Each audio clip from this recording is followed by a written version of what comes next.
Oi, turma, professor Marcelo Gralha, falando para a minha turma de Gestão de Operações 3 do curso de Administração de Empresas. Né? O assunto agora é sobre projeto do posto de trabalho, da localidade de trabalho, que é o último item que faltava, né, comentar com vocês sobre projeto e operações. Né? Então, a gente vai falar agora, esse projeto do posto de trabalho é o projeto, vamos dizer assim, local, né? Como que a gente projeta, organiza. Mas lembrando que quando fala projeto pode ser reprojeto, né? Que já pode já existir e a gente precise melhorar aquilo, né? Então também sempre considerar que pode ser uma criação, pode ser um projeto, um posto de trabalho novo, ou pode ser um posto de trabalho existente que a gente vai reprojetá-lo, né? Eu separei também, seguindo a sequência da apostila, em três tópicos sobre essa questão. A primeira questão que eu quero falar é sobre tempos e métodos, né, que é uma questão importante. Bom, essa questão de tempos e métodos, ela vem da Revolução Industrial. É muito antigo isso e continua importante, né, que é o estudo que se faz em termos de tempo que se gasta para fazer cada tarefa e os movimentos que as pessoas fazem com as mãos, normalmente, para executar aquela tarefa. Então isso começou lá com os irmãos Gilbert, né? Taylor trabalhou com isso, então isso é uma coisa antiga, está nos primórdios da administração científica. Até falamos um pouquinho disso em sala de aula quando a gente falou em administração científica. Né? Então é uma coisa muito tradicional, muito antiga, muito sabida na humanidade, está presente, tem uma ampla bibliografia, mas continua relevante, né? Em várias situações. Então, a questão do método tem a ver com o método de trabalho, quer dizer, método tem a ver com uma forma, né? A receita de se fazer alguma coisa, ela está relacionada em algumas situações com a chamada economia, o princípio da economia dos movimentos, tá certo? Então, assim, se eu tenho que fazer uma tarefa que é manual, se eu pensar numa fábrica, alguma coisa assim, eu tenho que pensar, tenho que desenhar, projetar, né, o trabalho de forma que os movimentos sejam otimizados. Né? A gente fez até uma dinâmica em sala de aula, vocês se lembram lá das canetas, né? Fizemos linhas de montagem de canetas. É um pouco aquilo lá. Quantos movimentos eu preciso fazer para conseguir montar a minha caneta? Né? Então, se eu coloco um movimento a mais, né, eu pego uma coisa de uma mão e passo para outra, por exemplo, se for somar aquele pequenos 2 segundos ou 3 segundos gastos naquele movimento, você multiplica isso por várias pessoas fazendo isso 8 horas por dia durante 12 meses do ano, vai acabar num desperdício importante. Né? Inclusive, como vocês já estudaram, a gente já discutiu, ele está dentro de um dos desperdícios da Toyota, né? Lembrem bem. Então, projetar os movimentos para que a gente tenha uma sequência de movimentos otimizados é uma questão importante. As palavrinhas costumam estar sempre juntas, tempos e métodos. Né? Então, eu falei um pouquinho de métodos, vamos falar um pouquinho de tempo. Né? Um dos princípios da administração científica era o princípio da mensuração, que as coisas tinham que ser quantificadas, as decisões e as avaliações tinham que ser tomadas em cima de números. Né? Isso continua absolutamente importante. Lembre-se daquela máxima, eu só gerencio aquilo que você mede, né? Que a gente já começou a aprender isso com o Peter Drucker, que se aplica em diversas situações, como a gente já viu durante o curso, inclusive nessa que a gente está falando do projeto do posto de trabalho. Aí entra um conceito que chama tempo padrão. O que é isso? Tanto do ponto de vista de produtividade, eu preciso saber qual é o tempo razoável para que uma pessoa numa equipe produza algum bem ou execute algum serviço. Tá? Então, nos dois casos, né, o estudo de métodos serve para produção, que foi o exemplo que eu dei, mas serve para serviços. Então, antes de continuar com tempos, deixa eu voltar um pouquinho em métodos, dando um exemplo sobre métodos em serviço. Imagine que a minha tarefa é fazer um determinado cadastro num sistema, tá certo?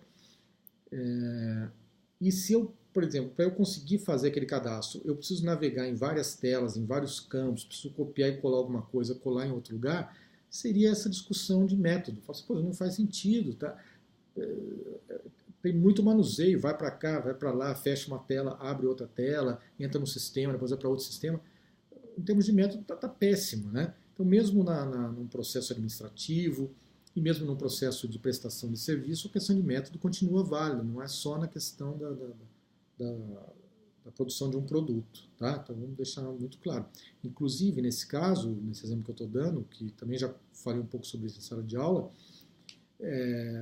leva a um questionamento sobre, em termos de um processo administrativo ou de prestação de um serviço, a quantidade de informações que realmente são úteis para eu utilizar para qualquer coisa, até para um cadastro. Né? Por que eu preciso colocar o endereço de trabalho da pessoa se eu não vou usar essa informação? Né?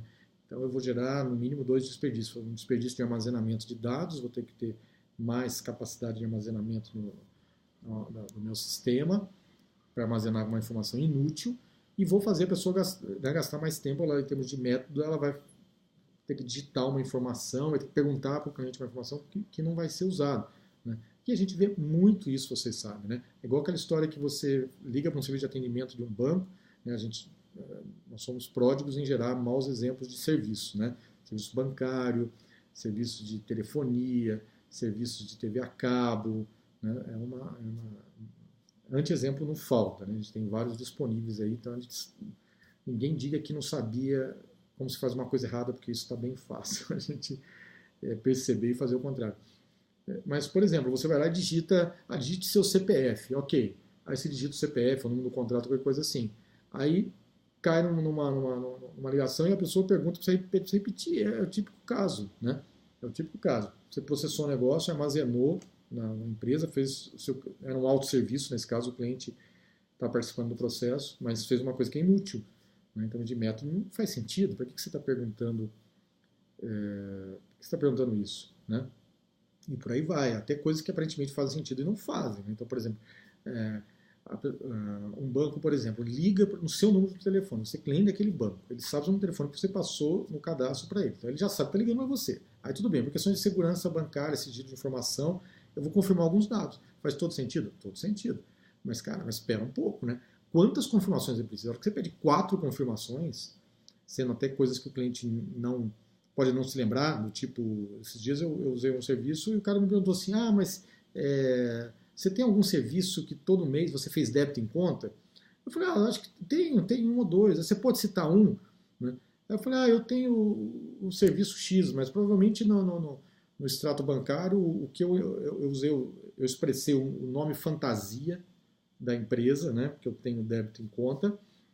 Aí o atendente falou, não, mas não confere os dados, então agora eu tenho que encerrar a ligação. Uma pessoa de um outro setor vai ligar para o outro dia. Eu quis simplesmente pedir uma segunda via de um cartão de crédito que o chip não estava funcionando direito. Então é esse tipo de situação. Né? Então, uma má definição do método, ele impacta tanto no custo, em termos de desperdício, como a gente já discutiu lá no desperdício da Toyota, como impacta na satisfação do seu cliente ou do seu usuário. Por isso continua sendo absolutamente importante para o administrador uma reflexão no detalhe, né, na operação, naquela tarefa, que é, por exemplo, fazer um atendimento para um cliente numa situação dessa. Tá? Então, vale tanto para produto quanto para serviço, e serviço é bem abrangente, engloba uma série de atividades. Né? Mas eu falava agora já sobre a questão dos tempos. Né? Então, voltando a essa discussão no primeiro tópico. A questão dos tempos, assim, é razoável que se tenha o tempo padrão. O que é o tempo padrão? O tempo padrão é o tempo que você espera que uma pessoa faça determinada atividade, que está dentro de um nível aceitável. Por que isso é importante? Vamos pensar, por que é importante ter um tempo padrão definido? Como que a gente mede esse tempo padrão? Então é disso que eu vou falar agora. Tá? Bom, a importância de ter um tempo padrão, né, ela vem pelas seguintes questões. Primeiro, o tempo padrão, ele é um componente do custo do meu produto, do custo do meu serviço. Né? Nós já discutimos em sala de aula. Então, em alguns casos entra mão de obra, entra matéria-prima, entra energia, os custos indiretos, as despesas, mas o custo do meu custo direto, né? O custo da mão de obra, como custo variável de um produto ou de um serviço, é sempre importante, né? É sempre importante, às vezes é determinante, em outros casos não é, mas é sempre importante o custo da mão de obra. Né? contemplar na análise de custo de um produto ou serviço, ou descobrir o custo de um produto ou serviço, a gente vai precisar saber o custo da mão de obra. E como é que eu estimo esse custo da mão de obra? Eu preciso de duas informações. Eu preciso do custo médio, né? Pode ser o salário médio das pessoas que trabalham naquela operação e de quanto tempo elas alocam numa determinada atividade. Porque, frequentemente, elas não fazem só uma atividade, elas fazem várias atividades. Então, eu tenho que ver, mais ou menos, para fazer uma determinada atividade, um determinado tipo de serviço, quanto tempo que as pessoas gastam, né? E quanto custa o minuto da pessoa, a hora da pessoa, e aí eu chego ao custo da mão de obra no meu produto e no meu serviço. Então vejam como é importante, né? Já é uma das explicações da importância de eu ter um tempo padrão. Porque se eu não tiver tempo padrão, eu sequer consigo precisar o custo do meu serviço, do meu produto, da minha operação, da minha atividade administrativa. Claro isso? Bom, essa é uma questão. Segundo, eu preciso gerenciar a produtividade da minha equipe, né? E eu vou ter uma produtividade média, mas como a gente estudou essa questão da média, né? A média traz, traz uma informação interessante, os valores médios das coisas, mas usando lá o princípio do Six Sigma, da curva de Gauss, eu preciso, em várias situações, ter uma variação da dispersão. Então, se eu estiver controlando a produtividade da minha equipe, eu posso pegar um valor médio e falar, olha, na média, minha equipe faz 10 atendimentos por hora. Mas se eu tenho uma equipe de 20 pessoas, por exemplo, vai acontecer aquilo que nós já falamos. Vai ter pessoas que têm uma produtividade muito maior e outras que têm muito menor, né? Então, como é que eu faço para melhorar a minha média? Puxa, eu tenho que melhorar as partes, né? Eu tenho que diminuir a diferença entre aquele que produz muito e aquele que produz pouco, tem uma produtividade baixa. Como que eu faço isso? Então, eu preciso de um tempo padrão, preciso ter uma referência que eu falo, olha, você está até acima, está tudo bem, né? E vocês estão muito abaixo. Né? O que está acontecendo? Será que o cálculo está errado? Será que vocês não receberam treinamento? Será que vocês não têm, a equipe não tem perfil? Então, eu vou ter que avaliar. Então, eu preciso ter uma referência. Então, o tempo padrão é uma referência até para eu gerenciar a produtividade de uma equipe. Né? Então, por aí a gente já vê a importância do cálculo do tempo padrão. Né? Eu digo cálculo do tempo padrão porque é cálculo mesmo. Né? Eu vou falar o princípio para vocês, porque na bibliografia é bem amplo.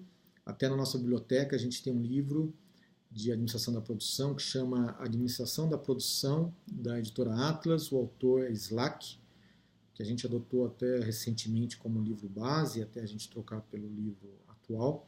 Mas a primeira edição desse livro, que ainda tem na biblioteca, né, talvez seja o livro que a gente tenha mais unidades na biblioteca sobre operações, né, esse livro Administração da Produção do Slack, ele tem 2 apêndices lá no final, e um deles é exatamente como calcula tempo padrão. Então, vale muito a pena quem quer estudar, ou quem já trabalha com isso, alguns de vocês trabalham já com processos, né, nas empresas, vai na biblioteca e estuda ou faz uma cópia desse apêndice, são poucas folhas, vai estar dentro do que a legislação prevê que autoriza, né, a reprodução de livros, e faça uma cópia de como calcula o tempo padrão, porque lá tem as tabelas, a metodologia, é bem interessante. Mas isso vocês acham também, quem quiser se aprofundar, acha isso disponível aí na internet, em outros livros também de administração da produção. Eu vou falar só dos princípios para vocês. Como é que se calcula o tempo padrão? Bom, para calcular o tempo padrão, o primeiro tempo que eu preciso é o tempo cronometrado, né? Vamos dizer assim, o tempo normal lá, né? Então, para eu levantar um tempo padrão, a primeira coisa que eu tenho que fazer, na verdade, é desenhar o processo, lá, o fluxo, né? O fluxograma de uma determinada tarefa. Então, eu divido nas partes e vou medir o tempo de cada etapa que a pessoa faz. Vamos pensar um exemplo simples. Se for um produto que a pessoa vai fazer uma embalagem, então tem um tempo que ela vai lá cortar a folha, né? Depois ela vai, sei lá, vai pegar o produto e vai preparar para ser embalado. Depois ela vai embalar o produto, né? Passar cola, ou sei lá, uma fita adesiva. Depois vamos dizer que ela vai passar uma fita. Tem uma última etapa que é passar uma fita no embrulho. Então, cada etapa dessa, né, eu pego essa atividade que é embalagem de produto lá na minha floricultura ou na minha loja e divido nas etapas. Então, sei lá, tem etapa lá de cortar o papel, tem etapa de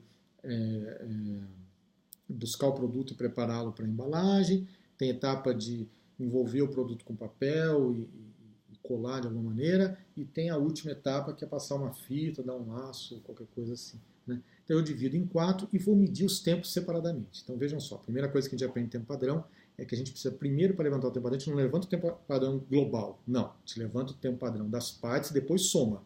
Né? Se a gente levantar o tempo padrão global, a gente vai ter uma margem de erro muito grande. Tá? Então, uma aprendizagem interessante sobre o tempo padrão. Legal. E como que eu meço o tempo padrão de cada etapa dessa? Vamos ver a etapa que final que eu vou fazer o laço, colocar uma fita no produto que eu estou preparando, estou embalando. A gente usa planilhas, né? Pode ser uma planilha Excel, pode ser uma planilha impressa, não interessa, e se faz uma certa quantidade de medições reais com cronômetro, né? Ou com um relógio que tem essa função cronômetro. Então, o correto ideal seria se fazer 10 medições, quer dizer, a mesma pessoa, você cronometra 10 vezes que ela, né, 10 produtos diferentes que ela está embalando e depois você vai achar uma média dessas 10 medições. Em alguns casos que não faz sentido, ou eu não tenho tempo, etc., pelo menos 5. Menos que isso não faz sentido. Né? Os 5 seria uma medição mínima, mas o correto seriam 10 medições de cada etapa. Então, no nosso caso, que tinha 4 etapas, eu vou ter 40 medições, né? 10 em cada etapa. E vou achar uma média. Então, vou achar ali primeiro um tempo médio, mas é um tempo normal, um tempo cronometrado. Então, vamos supor que eu achei esse tempo médio, vamos supor que foram 30 segundos. Não, 30 segundos acho que é pouco, né? Vamos dizer que foram 5 minutos para a pessoa... é só o laço, então vamos lá, vamos 5 minutos, vai, 5 minutos para fazer o laço lá no final, né? Então, na média, deu 5 minutos. 5 minutos ainda não é o tempo padrão. Então, o tempo padrão, agora eu vou chegar no conceito, é um tempo que é o tempo que eu cronometrei, dessa forma que eu falei para vocês, com essa metodologia que eu falei para vocês, e eu tenho que entrar numa tabela e tenho que, vamos dizer assim, onerar esse tempo com algumas coisas. Então, por exemplo, se a pessoa trabalha em pé, o ritmo dela de embalagem de manhã vai ser diferente à tarde do que à tarde, porque à tarde ela está mais cansada, então ela não vai ter a mesma produtividade do que ela tem de manhã. Se ela for trabalhar sentada, por exemplo, essa diferença já muda um pouco. Né? Se ela trabalha, por exemplo, num local bem iluminado, eu posso considerar que aquele tempo medido, né, eu coloco o fator luminosidade e falo, ok. Se ela trabalha num local de trabalho que não tem uma iluminação muito boa, ela vai ter um cansaço, né, da visão, e isso vai prejudicar a produtividade dela. Então eu tenho que dar, entre aspas, um desconto. Eu posso falar, não vai demorar 5 minutos.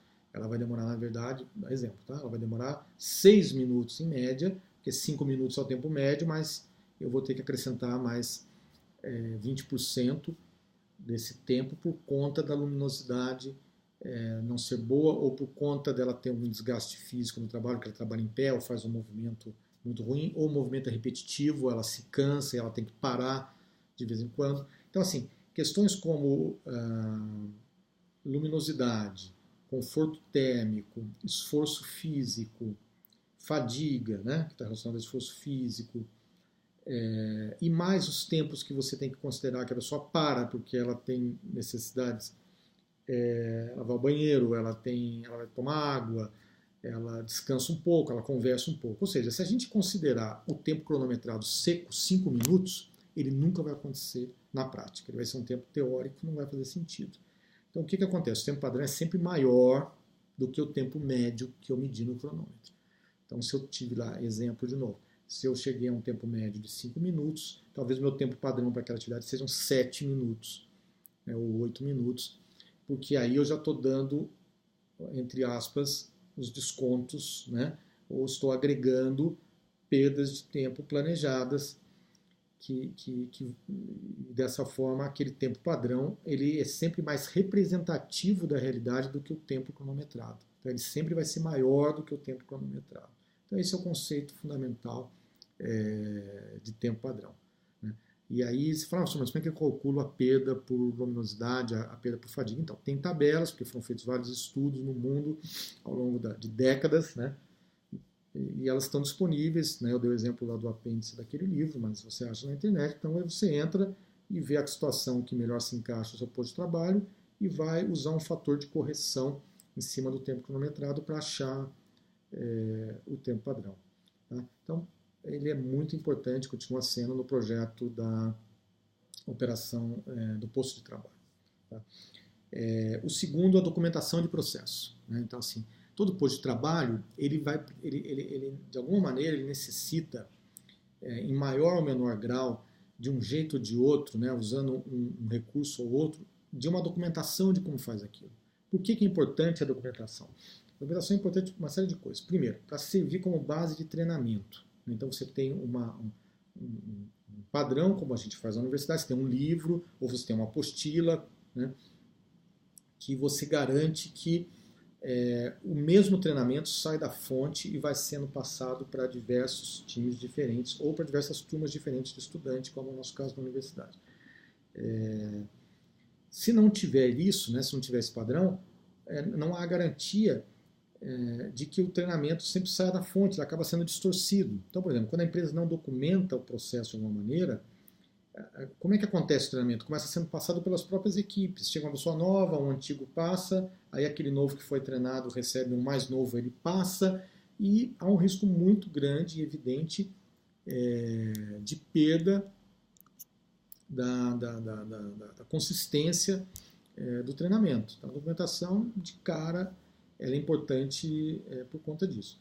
Né? Ela é importante também para que se tenha um registro do padrão daquele processo, que permita até, por exemplo, ser auditado. Né?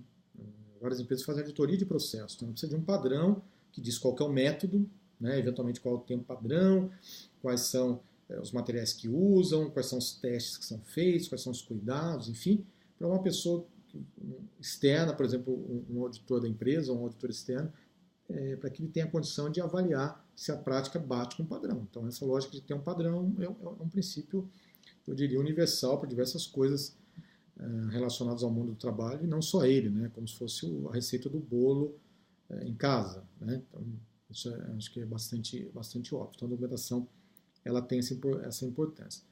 Preparar essa documentação do posto de trabalho. Então, o administrador, além de fazer o estudo de tempos e métodos, ele tem que preparar uma documentação do posto de trabalho. Que documentação é essa? Então, a gente tem vários, né? A documentação pode ser um manual, você escreve dissertativamente, pode ser um fluxo de processo, como nós já estudamos, tá? É bem interessante os fluxos e fluxogramas como recurso de documentação de processo, pode ser um procedimento de trabalho, tem um termo que hoje já não está sendo usado mais na indústria, chamado POP, Procedimento Operacional Padrão, né? POP, pode ser uma instrução de trabalho, pode ser uma informação no sistema, enfim, pode ser um vídeo, né? A gente tem mais recursos hoje digitais, pode ser uma videoaula, né? como essa que a gente está fazendo.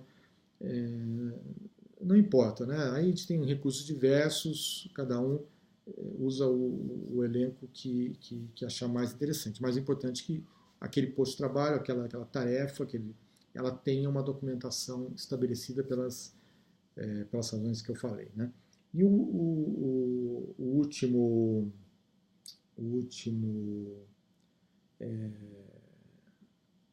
assunto aí dentro desse nosso tema é a questão do ambiente de trabalho. Né? Então, o ambiente de trabalho eu destaquei algumas questões, algumas a gente já falou um pouquinho, mas vale a pena retomar. Né? Então, a gente havia falado já até num outro vídeo que eu gravei para vocês sobre saúde e segurança ocupacional, né? Que até nas empresas responde pela sigla SSO. Né? E eu falei para vocês que a responsabilidade por isso não é só do setor de segurança, do técnico de segurança, da CIPA, do serviço médico da empresa, não é do administrador, porque se o projeto for ruim, dali em diante, do ponto de vista de saúde do trabalhador e de segurança no trabalho, dali em diante é tudo ação de contenção, né? É só remendo, tá certo? Então o projeto tem que ser bom, ou seja, quando eu vou projetar um posto de trabalho, eu tenho que pensar em termos de segurança ocupacional. Aí você fala, poxa, professor, mas na administração a gente não teve isso profundamente. Não, perfeito, porque não dá para dar, né? Você já tem uma quantidade de matéria gigantesca no curso de administração. Mas você tem que saber que é responsabilidade de vocês. Então você sabe que você tem que recorrer a um especialista ou pesquisar um pouco para projetar isso daí. Tá certo? É como se fosse o seguinte, eu sou um arquiteto, vamos supor. Se eu for um arquiteto, não sou eu que construo a casa. Né? Mas para eu exercer a minha profissão, eu tenho que eventualmente contar com um especialista em construção, com um prático, né, com um pedreiro, com um marceneiro, que me ajude em alguns momentos, né, por exemplo, na gestão da construção de uma casa, de um imóvel qualquer, mas o arquiteto sabe que aquilo é papel dele, né? Ele não precisa ser especialista naquilo, mas ele sabe o que faz parte do projeto dele se ele for contratado para fazer o projeto da casa, por exemplo, e acompanhar a execução. Né? Então é a mesma coisa para o administrador. Então, segurança ocupacional é problema do administrador, é responsabilidade dele. Né?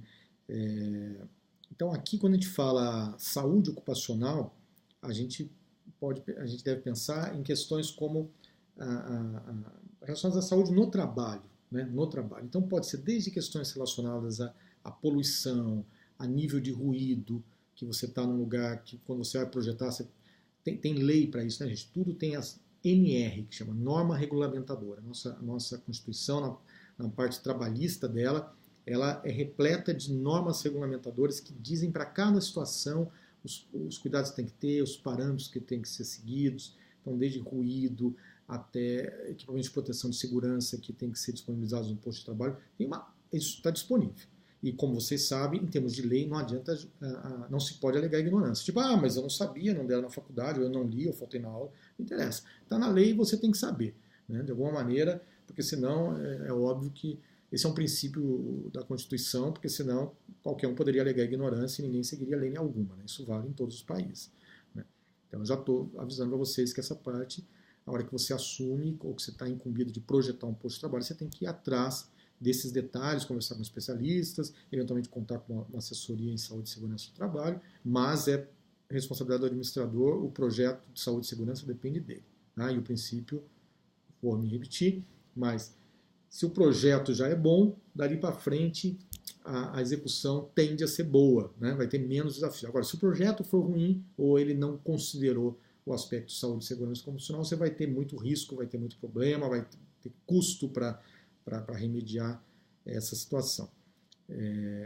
Então, eu dizia que exemplo de saúde pode ser desde questões de ruído, de temperatura ambiente, de poluição, né, de atmosferas contaminadas, isso obviamente diz mais respeito a uma fábrica, mas se você tem uma equipe que trabalha em campo, por exemplo, tem a ver com a poluição na rua, qual equipamento de proteção, a pessoa vai trabalhar com máscara, se ela fica o dia inteiro num local de tráfego intenso de São Paulo, ela vai trabalhar com máscara, como que você vai cuidar da questão da saúde. E a segurança tem a ver com essa questão do acidente de trabalho. Né? É lógico que algumas situações são mais favoráveis a ocorrências indesejáveis desse tipo, por exemplo, construção civil, trabalhos em mecânica pesada, aciarias, né? Tem uma série de atividades que são mais complexos, mas tem risco em várias, né? Tem risco, por exemplo, com motoristas, né? Com gente que trabalha com logística, quem manuseia equipamento num armazém, lá as empilhadeiras ou paletadeiras. Tem uma série de riscos nisso. Mas você fala, não, você trabalha no escritório, trabalha no banco, não tem esse problema. Claro que tem. Tem, talvez a mais popular das doenças de trabalho seja a chamada LER, né? Lesão por esforço repetitivo, né? Ou popularmente conhecido como tendinite. Né? Que é a coisa de você ficar digitando várias horas por dia, fazendo o mesmo movimento de forma repetitiva, começa a gerar uma série de consequências que são terríveis para as pessoas que trabalham, começam a adquirir dores, deformações aparecem, e pode chegar no estágio da pessoa ela ficar inapta para o trabalho, né? E ela ter dor crônica. Né?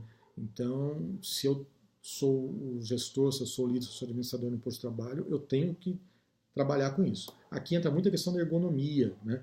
Então, a gente já conversou em sala de aula, né? A altura do monitor. Esse monitor, por exemplo, está na altura do meu rosto, eu coloquei aqui minha tese e mais uns livros embaixo para ficar na altura.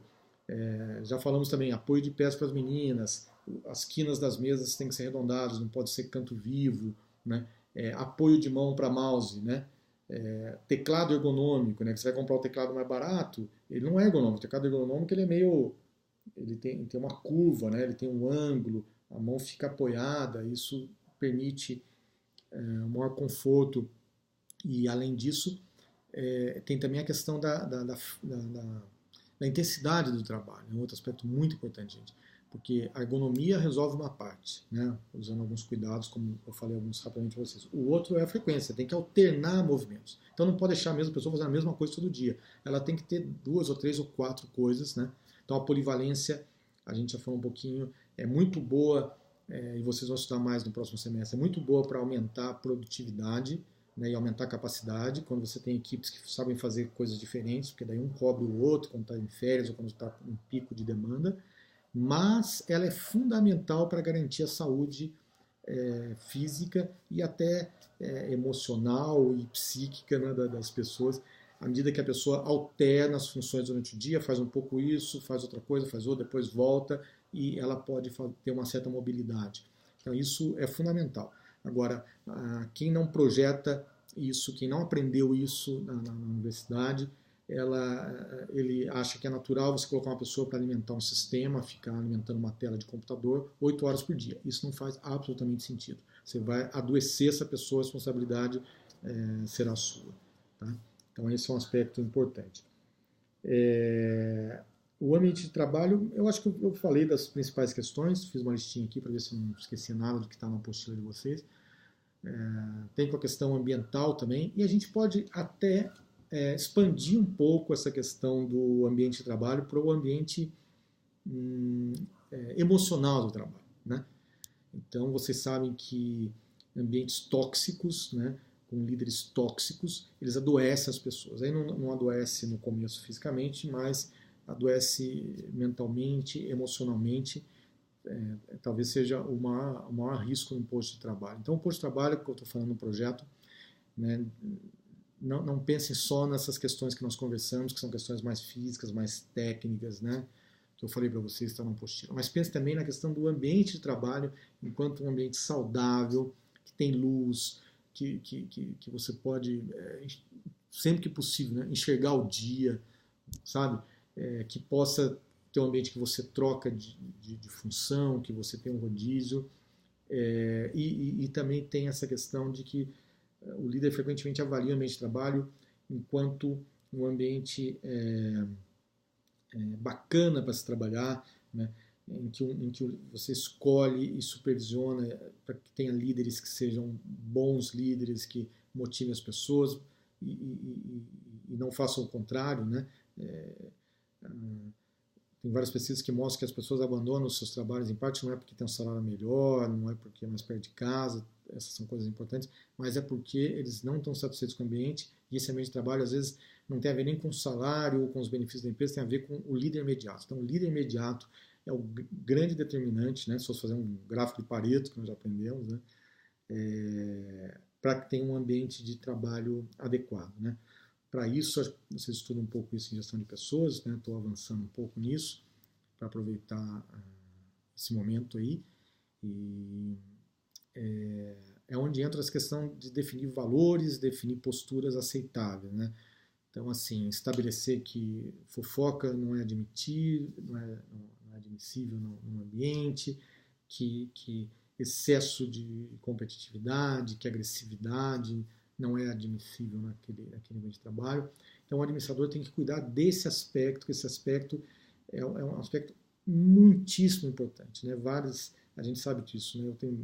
Acho que vocês já devem estar vivendo isso daí, obviamente. Eu tenho vários amigos, vários colegas que trabalham em empresas e muitos abandonam a profissão, o trabalho nas corporações, porque passam anos se sujeitando a ambientes que são tóxicos e que acabam adoecendo a pessoa, e chega um momento que ela não vê mais sentido em estar ali e ela procura outra coisa para fazer da vida ou outra empresa mais bacana para trabalhar, né? Então faz parte do administrador também cuidar desses aspectos, vamos dizer assim, um pouco intangíveis, mais subjetivos do ambiente de trabalho. Tá bom? É isso, turma.